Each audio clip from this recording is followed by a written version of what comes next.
Hello friends, Aswathy seedling ഫാമിൻ്റെ പുതിയൊരു വീഡിയോയിലേക്ക് ഏവർക്കും സ്വാഗതം. ഇന്ന് ഞാൻ നമ്മുടെ പെറ്റൂണിയ ചെടി, റെഡ് സ്പ്രെഡിങ് പെറ്റൂണിയ, അതിനെ എങ്ങനെ ബുഷാക്കി എടുത്തിട്ട് അതിൻ്റെ നിറയെ ഫ്ലവർ ഉണ്ടാക്കുന്ന രീതിയാണ് പറയുന്നത്. അപ്പം ഞാനിവിടെ ഒരു സ്റ്റെമ്മാണ് കട്ട് ചെയ്ത് വെച്ചിരിക്കുന്നത്. അത് നല്ല ബുഷാക്കി എടുത്തൊരു പ്ലാന്റാണ് ഇത്. നിറയെ ബ്രാഞ്ചസായി അത് ഫ്ലവറായി വരുന്നുണ്ട്. അപ്പം നമുക്കൊരു പ്ലാന്റ് എങ്ങനെയാണ് ബുഷാക്കി എടുക്കുന്നതെന്ന് നോക്കാം.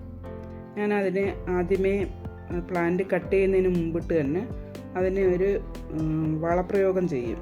ഒരു 3-4 തരി DAPയും ഒരിത്തിരി വെർമി കമ്പോസ്റ്റും കൊണ്ട് ഇട്ട് കൊടുക്കും. ഇട്ട് കൊടുത്തതിന് ശേഷമാണ് ഞാനതിനെ കട്ട് ചെയ്യുന്നത്. അപ്പോൾ അതിന് ഓക്സിജൻ സപ്ലൈ കിട്ടുന്നതിന് വേണ്ടി അതിൻ്റെ മൂട് ചെറുതായിട്ടൊന്ന് ഇളക്കി കൊടുക്കണം. മണ്ണ് ചെറുതായിട്ടൊന്ന് ഇളക്കി ഓക്സിജൻ സപ്ലൈ കിട്ടുന്നൊന്ന്, വേരൊന്നും പോവാതെ വേണം അങ്ങനെ ഇളക്കി കൊടുക്കാൻ. എന്നിട്ടൊരു 3-4 തരി DAPയും ഒരിത്തിരി വെർമി കമ്പോസ്റ്റുമാണ് ഇട്ട് കൊടുക്കുന്നത്. പെറ്റൂണിയയ്ക്ക് എപ്പോഴും നമ്മൾ കട്ട് ചെയ്യുന്നതിന് മുമ്പിട്ട് വളപ്രയോഗം ചെയ്ത് കഴിഞ്ഞാൽ അത് പെട്ടെന്ന് തന്നെ നിറയെ ബ്രാഞ്ചസ് ആയിട്ട് വരുന്നതായിരിക്കും. വളപ്രയോഗം ചെയ്തതിന് ശേഷം നമ്മൾ കുറച്ച് മണ്ണ് അതിൻ്റെ മുകളിൽ കൂടെ വിതറി കൊടുക്കണം.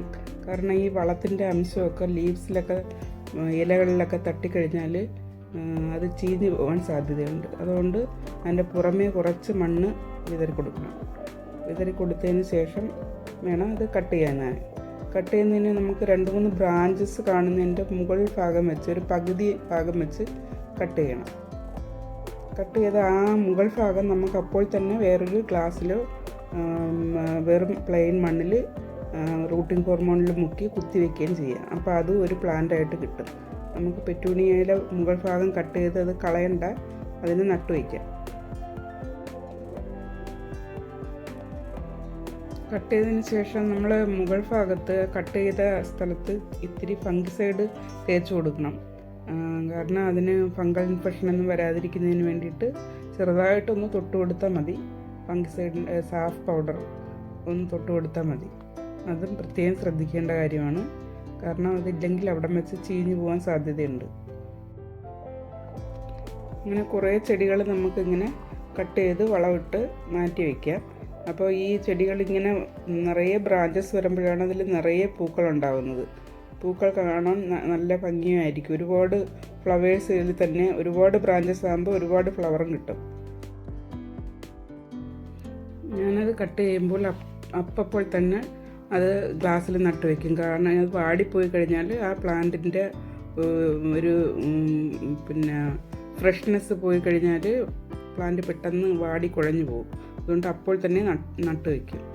പിന്നെ പെറ്റൂണിയയുടെ ഒരു പ്രധാന രോഗലക്ഷണം എന്ന് പറയുന്നത് കുരുടിപ്പ് വരാൻ സാധ്യതയുണ്ട്. അതുപോലെ തന്നെ ഇലപ്പേൻ കണക്കത്തെ ഒരു ജീവി വന്നിട്ട് ഇല നീരൂറ്റി കുടിച്ച് അതിൻ്റെ ഇലകളൊക്കെ വീഴുന്ന കണക്കൊരു ഇത് കാണുന്നുണ്ട്. അപ്പോൾ അത് രണ്ടും പ്രത്യേകം, അതാണ് ഏറ്റവും കൂടുതൽ കാണുന്നത്. പിന്നെ വേര് ചീയൽ രോഗവും കാണുന്നുണ്ട്.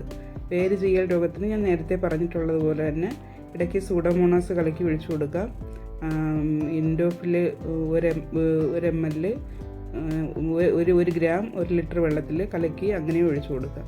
പിന്നെ ഈ ഇലപ്പേൻ കണക്കത്തെ ജീവി വരുന്നതിന് ഏതെങ്കിലും കീടനാശിനി സ്പ്രേ ചെയ്ത് കൊടുക്കാം. ബിവേറിയെ അങ്ങനെയുള്ള ജൈവ കീടനാശിനി സ്പ്രേ ചെയ്ത് കൊടുക്കാം. അതുപോലെ തന്നെ ഇതിൽ മീലി ബഗ് വരാനുള്ള സാധ്യതയുണ്ട്. ഒരു മൂട്ട കണക്കത്തെ ഒരു സാധനം, മീലി ബഗ് എന്ന് പറയും, അത് വരാനുള്ള സാധ്യതയും ഉണ്ട്. അത് വന്നു കഴിഞ്ഞാലും ചെടി നശിച്ചു പോകും. അപ്പോൾ അതും ശ്രദ്ധിക്കേണ്ട കാര്യമാണ്. അപ്പോൾ അങ്ങനെ ബുഷാക്കി എടുത്ത ഒരു റെഡ് സ്പ്രെഡിങ് പെറ്റൂണിയാണ് ഇത്. നിങ്ങൾക്ക് ഈ രീതി ഒന്ന് പരീക്ഷിച്ച് നോക്കാവുന്നതാണ്. എപ്പോഴും ഈ പെറ്റൂണിയയുടെ വീഡിയോ തന്നെ ചെയ്യുന്നതെന്ന് പറഞ്ഞാൽ പെറ്റൂണിയയുടെ കുറേ കളക്ഷൻസ് ഞങ്ങളുടെ കയ്യിലുണ്ട്. അപ്പോൾ അതുകൊണ്ടാണ് പെറ്റൂണിയ എല്ലാവർക്കും ഇഷ്ടപ്പെടുന്ന ഒരു ചെടിയാണ്. അതുകൊണ്ടാണ് ഈ വീഡിയോ കാണിക്കുന്നത്. ഇനി ഞങ്ങളുടെ കയ്യിൽ കുറേ red petunia, cherry petunia, double petunia, black petunia, അങ്ങനെ കുറേ പെറ്റൂണിയയുടെ തൈകൾ റെഡി ആയിട്ടുണ്ട്. ആവശ്യമുള്ളവർ താഴെ ഡിസ്ക്രിപ്ഷൻ ബോക്സിൽ നമ്പർ കൊടുക്കുന്നതാണ്. നമ്പറുമായിട്ട് കോൺടാക്റ്റ് ചെയ്യുക. പിന്നെ നിങ്ങൾ ഈ രീതി ഒന്ന് പരീക്ഷിച്ച് നോക്കണം. നമ്മുടെ വീഡിയോ ഇഷ്ടമായെങ്കിൽ സബ്സ്ക്രൈബ് ചെയ്യുക, സപ്പോർട്ട് ചെയ്യുക, ലൈക്ക് ചെയ്ത് ഷെയർ ചെയ്യും.